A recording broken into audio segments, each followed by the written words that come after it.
जंगल में टोनी चिड़िया अपने बेटे सोनू चिड़े के साथ घर की मरम्मत का सामान लेने के लिए दूसरे जंगल जा रही थी। माँ, मैं बहुत थक गया हूँ, अब और कितनी दूर जाना होगा? बेटा, थक तो मैं भी बहुत गई हूँ, लेकिन हमें घर की मरम्मत भी तो करनी होगी। बारिशें शुरू हो गई तो हमारा घर टूट भी सकता है। माँ, मुझे बहुत भूख लगी है, पहले कुछ खाने को दो ना।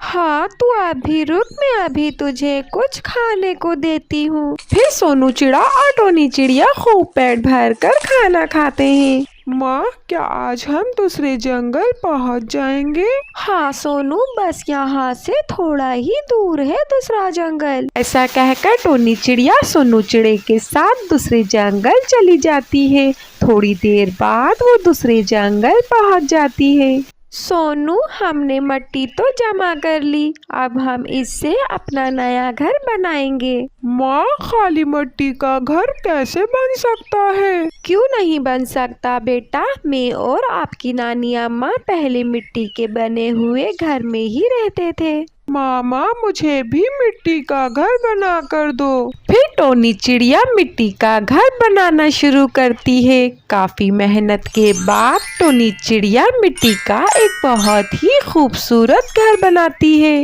वाह माँ, आपने कितना सुंदर घर बनाया है, ये तो बहुत खूबसूरत घर है। मैंने नहीं कहा था सोनू, मैं बहुत सुंदर मिट्टी का घर बना सकती हूँ। हाँ माँ, आप तो वाकई बहुत सुंदर घर बनाती हो। माँ, आप दूसरे पंछियों को ऐसा घर बनाकर क्यों नहीं देती? इससे आपकी अच्छी कमाई हो सकती है। माँ, मैंने सुना था मिट्टी का घर गर्मियों में बहुत ज्यादा ठंडा होता है, और आज देख भी लिया।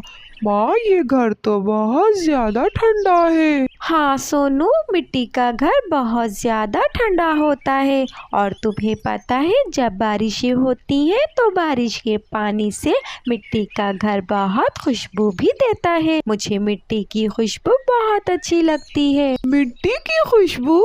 वाह माँ, मुझे भी मिट्टी की खुशबू बहुत पसंद है। माँ, मुझे ये घर बहुत पसंद आ रहा है। सोनू, इतनी ज़्यादा मिट्टी बची है, मैं इस मिट्टी से बर्तन बना लेती हूँ। कल हम इस मिट्टी से बने बर्तनों को जंगल में बेच आएंगे, इससे हमें अच्छा मुनाफा हो जाएगा। ठीक है माँ, मैं भी आपकी मदद करूँगा। इस तरह टोनी चिड़िया अपने बेटे के साथ उस मिट्टी के घर में रहने लगती है। टोनी चिड़िया उस मिट्टी से बहुत सारे बर्तन बनाती है और सुबह उन बर्तनों को जंगल में बेचने चली जाती है। टोनी चिड़िया जंगल में बर्तन बेचती और सोनू चिड़ा घर घर जाकर बर्तनों की सेल करता था। वहीं दूसरी तरफ हरियाली तोती फोन पर किसी से बातें कर रही थी। मेरी बेटी की शादी करीब है, मुझे उसकी शादी के लिए बर्तन चाहिए, लेकिन जंगल में कोई भी मिट्टी के बर्तन नहीं बेचता। हरियाली तोती ऐसे ही फोन पर बातें कर रही थी कि तभी वहाँ पर सोनू चिड़ा आ जाता है। आंटी, आप किससे फोन पे बातें कर रही थी? आपको मिट्टी के बर्तन चाहिए तो मेरी मम्मा जंगल में मिट्टी के बर्तन सेल करती हैं। क्या तुम सच कह रहे हो? तुमने तो मेरी सारी परेशानी ही खत्म कर दी। मुझे अपनी बेटी की शादी करनी है, उसकी शादी के लिए मुझे मिट्टी के बर्तन बनवाने हैं। आंटी, आप मेरे साथ चले, मैं आपको अपनी मामा की दुकान पर ले जाता हूँ। फिर हरियाली तोती और सोनू चिड़ा टोनी चिड़िया के पास जाते हैं। कहो बहन, आपको कैसे बर्तन चाहिए? मुझे अपनी बेटी की शादी के लिए बर्तन चाहिए। टोनी, मुझे कोई अच्छे से बर्तन दिखा दो।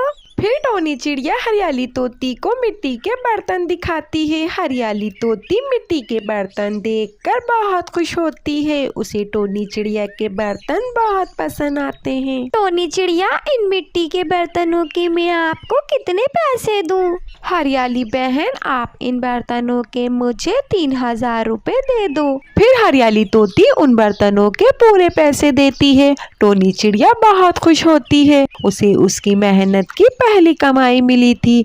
उसके सारे बर्तन बिक गए थे। सोनू, आज तो हमारे सारे बर्तन बिक गए और हमें अच्छा खासा मुनाफा भी हुआ है। अब से मैं ज्यादा बर्तन बनाऊंगी। हाँ माँ, अब से आप ज्यादा बर्तन बनाना। मैं भी बर्तन बेचने में आपकी मदद किया करूँगा। इससे हमें ज्यादा मुनाफा होगा।